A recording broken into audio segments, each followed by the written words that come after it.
The great hall was alive with energy. The court braced itself for Evren's exile, or worse, his death. Kael stepped in first, and then, to everyone's shock, Evren strode in beside him. No chains held him back, no bow of submission, just his commanding presence. 1,000 eyes were glued to the scene as the Emperor remained silent.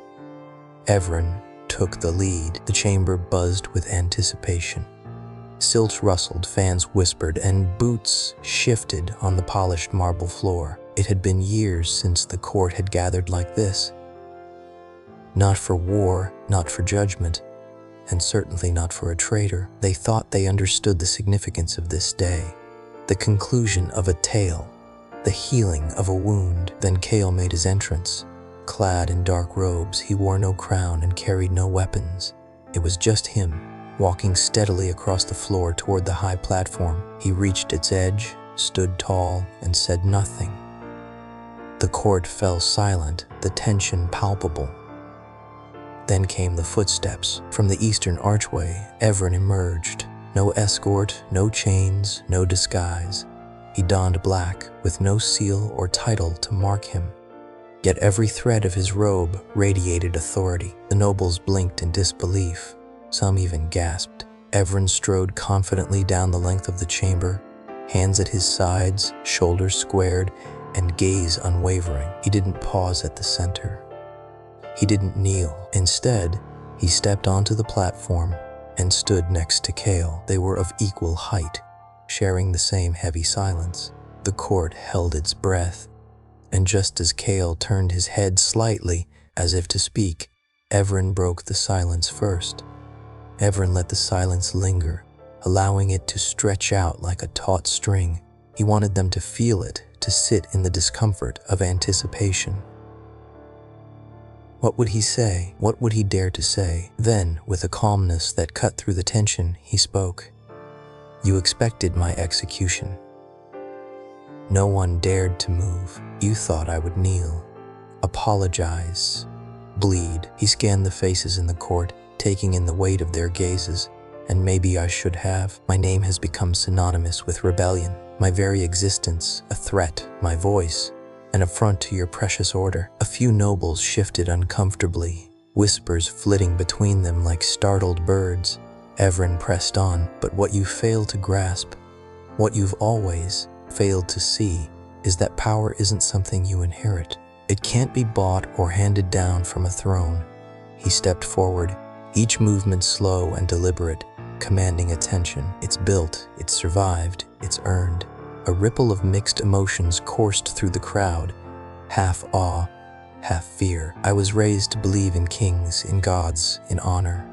He gestured lightly, as if to dismiss those ideals. "All of them betrayed me." He paused, letting his words sink in.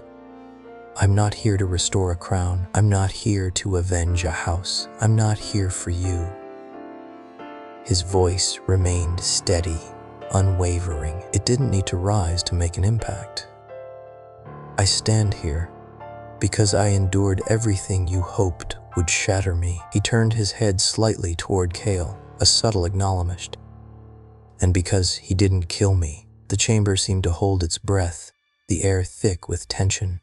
Evren returned his gaze to the court. "I am not your prince." A brief pause hung in the air. "I am your future." The stillness was shattered by a clash of steel.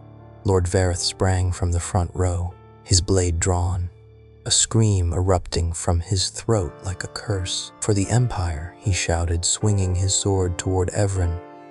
But Evren didn't flinch.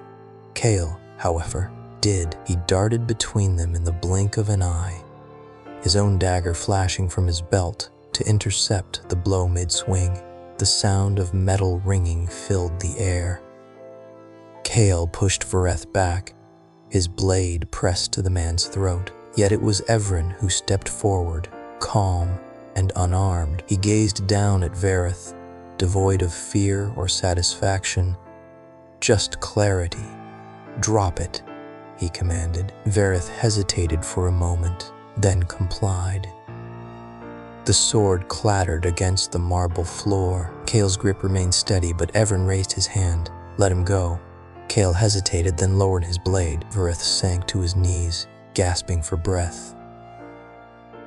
Evren turned to face the court. This is what fear does, he declared.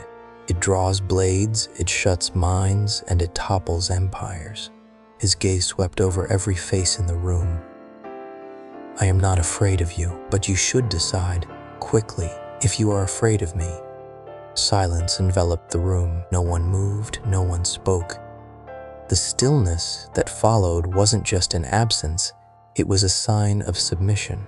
The hall emptied in soft, quiet waves. Some slipped away without a word, while others left with a stiff, forced bow. A few knelt, though no one had asked them to, as the last echo faded down the marble corridor. Kael and Evren stood alone on the platform. They remained there, side by side, in silence. Kael didn't break the quiet, and neither did Evren. They gazed out at the empty room, at the chair that remained unoccupied, and at the crown that had never been presented. Kael turned to Evren and asked, "Did you mean it?" Evren met his gaze without flinching. "Every word," he replied. Kael nodded once, then asked, "So, no coronation?" Evren offered a faint smile. "No need for that." Kael stepped a little closer. "What are we now?" he inquired. Evren paused before responding. He reached out, took Kael's hand, and held it. Not as a promise, but as a simple truth. "Whatever we become," he said, "we'll create it ourselves." Kael closed his eyes for a moment, then opened them again, a smile breaking across his face. The room still felt like a throne room, but the throne itself no longer held any significance. What truly mattered was standing beside it. Two men, unbowed and unbroken, finally whole.